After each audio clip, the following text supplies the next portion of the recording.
to be a bumpy ride. Matthew, hello, mate. Yeah, hey man, thanks. I like the preemptive apology.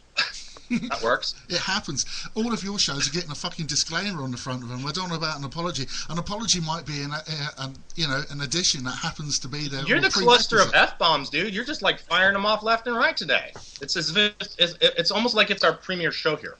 It has to happen. What's your fucking point? Right. Hey, you know what? Keith Patterson Yeah. is awesome. And yesterday, my word of the day was awesome. And so I went to Google and I typed in define awesome. And then there were two definitions there. And so then I put a third definition on there and I said it was Keith Patterson. I posted that on my wall because I think he's that good. I think that man is extraordinarily skilled. And I encourage people to get out there and listen to and buy his music. He's fantastic. What an endorsement. Absolutely fantastic. Right, Matthew, what's new in the world of you at the moment? What's happening? You've been posting also. I tell you what, it's difficult to keep up. Ladies and gents, have you ever tried to keep up with Matthew Meadows' Facebook page? It's fucking, where are you going?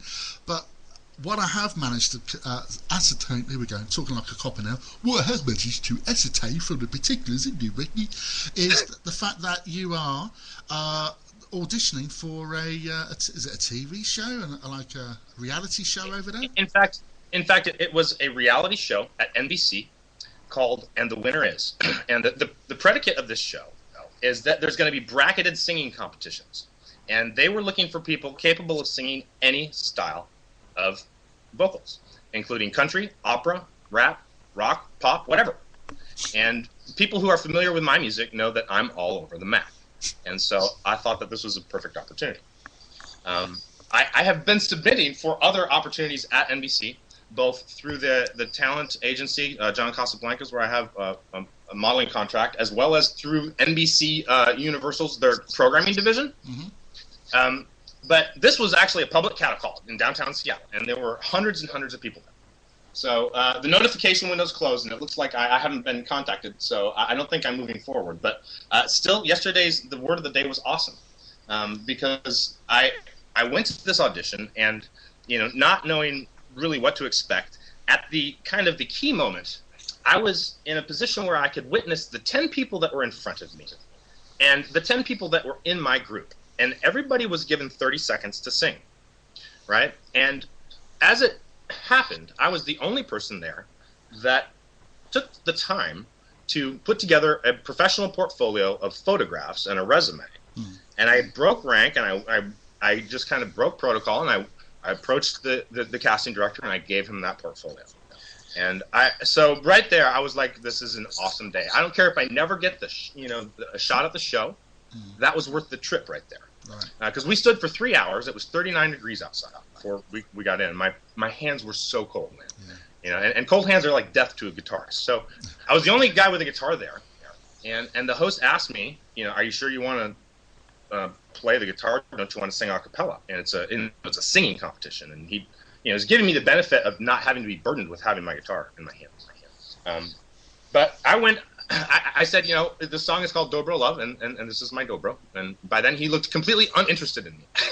Oh, wow. Like, what is this nutball doing with a guitar here? And anyway, so the premise was 30 seconds, and if he holds up his hand, he will hold up his hand to cut you off. And I saw the 10 people in front of me go, and they all did their 30 seconds. And then I saw the 9 people in front of me in my group go, and not everybody even got 30 seconds. A lot of people really were out of their element, and he cut them off in 15 or 20 seconds. And then it was a kind of a sublime moment, because this song I wrote it for my girlfriend, and I'm just madly in love with her. And I had decided I was going to do Sitting on the Dock of the Bay, but I had a tragic rehearsal down in the parking lot before the cattle call, and it just sounded awful. So I decided that this song was like, it was gifted to me. It just popped in my head one day on a piano, and I plopped it down on a dobro, and it's easy and it's magical. And so I sang it, and the dude let me go past my 30 seconds, and he let me go past the 1 minute mark, and he let me keep singing, and he let me basically sing the entire song, almost 2 minutes worth. And then he held up his hand, and he said, "That was awesome." Wow. And I said, thank you. So no, I didn't move forward in the show. At least I haven't been notified. And I was under the impression that the opportunity window to be notified was closing last night. Now, I'm not 100% certain that information was correct because it was a mass cattle call and crazy. Right. But it was an awesome day. That made my day in a way that I can't explain. That's fantastic. Do you know what, Matt? Yeah. Sometimes when they put down these, the final time, for them to be contacting you back, sometimes, the way that it goes is that they're making absolutely sure they've got the right person. So you could well be in that pile of goodness, if you know what I mean. Right. The way I explained it to my girlfriend was that it was a great moment, and what I don't know is how many people were more awesome or amazing or spectacular, because there's some amazing talents there, and Seattle's a huge city. Yeah. I heard one woman from outside on the street where it was craziness. We were encouraged to sing. So I was literally leading people in, sitting on the dock of the bay and Bohemian Rhapsody, and it was a quintessential reality TV moment. So what is what is the concepts of this show that you're going for? The concept of the show is that there's going to be it's from what I understand, there's bracketed singing competitions, and you just basically go head to head against another singer, and the audience picks a winner. Right. And you get cash. Right. Right up my alley. That's exactly what you want. Yeah. Yeah. And what's the ultimate prize? It's like a heat thing. $1 million. The ultimate prize is $1 million. But my position is this. I don't have to win the show to win the moment. And just having that guy have my resume and my portfolio was almost enough, Yeah. But being able to perform it in front of those folks and getting that kind of positive feedback, I was like, that works for me. That's awesome. It was a great day, and I'll always remember it. Yeah. Brilliant. So it's $1 million. Yep. And they asked you what you want to do with the money, and I said I'd pay off my debts, buy my house, and build a studio. Yep. I'd like to have a real studio, a dance studio, and recording studio where I could make videos and teach dance classes and just really enjoy my life the way that I wanted to. Good for you, Matt. I'll tell you what, Matthew Meadows is one of these people, so multifaceted and talented that you can't just pin a tail on this donkey. You've got to find your angle and try and work out where it is, and I'm still trying to do it. How long have we known each other now, Matt? It's been a couple of years, isn't it? It's been a couple of years. I still haven't quite figured out. Pete proxied our introduction through the Turk. Through the Turk. That's right. I mean, you're a musician. You've done acting. You're a dancer. You're like a computer programmer. I lovingly call this guy Tony Stark because if you know the story of Iron Man, it's Matthew Meadows. He is the genius. I should say that is Matthew Meadows. People in the chat room right now saying that you're most probably too good for the show, Matthew. I agree with that, actually. But can I just say, and I'm not trying to blow smoke up your arse here, brother, but I am... Well, that's incredibly kind, Jonathan. I actually... Superheroes, dude, I'm all over it. That's Libertaria as kind of like a superhero sci-fi opera thingy, and that's part of the appeal for me. That's cool. I love your rendition of Dock of the Bay. I think that is cool, the way you broke it down and delivered it in your own way and put that rasp in your voice to give it a totally different meaning, and it works, man. It really works. Guys, go and check it out. It's on YouTube, Dock of the Bay.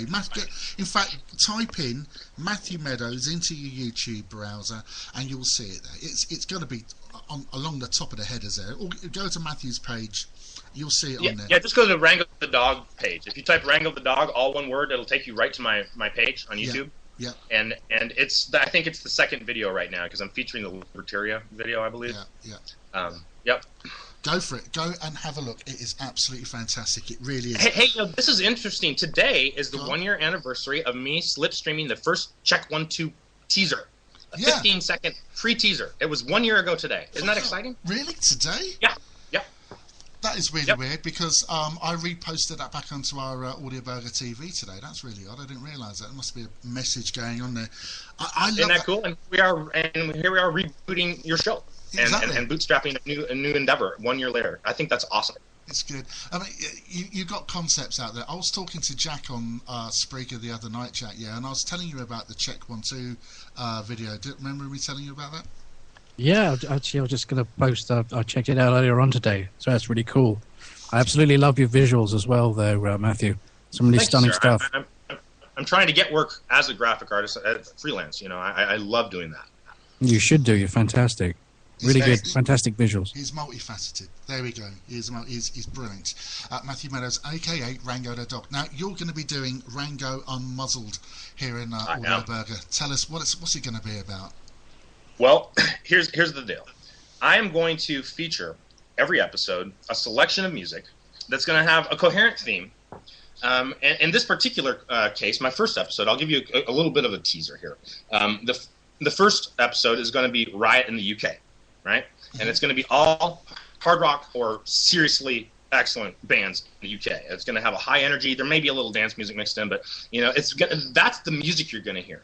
But as an adjunct to that, I'm going to be drawing from some of the meteor posts that I've made at rangodog.com, and there will be plenty of opportunity for me to remove the testicles of any number of arrogant and really unfortunately rude companies out there like Facebook and Google that just have no regard for their users. And I'm going to call it out, and we're going to shine a light on it and feel the burn, baby.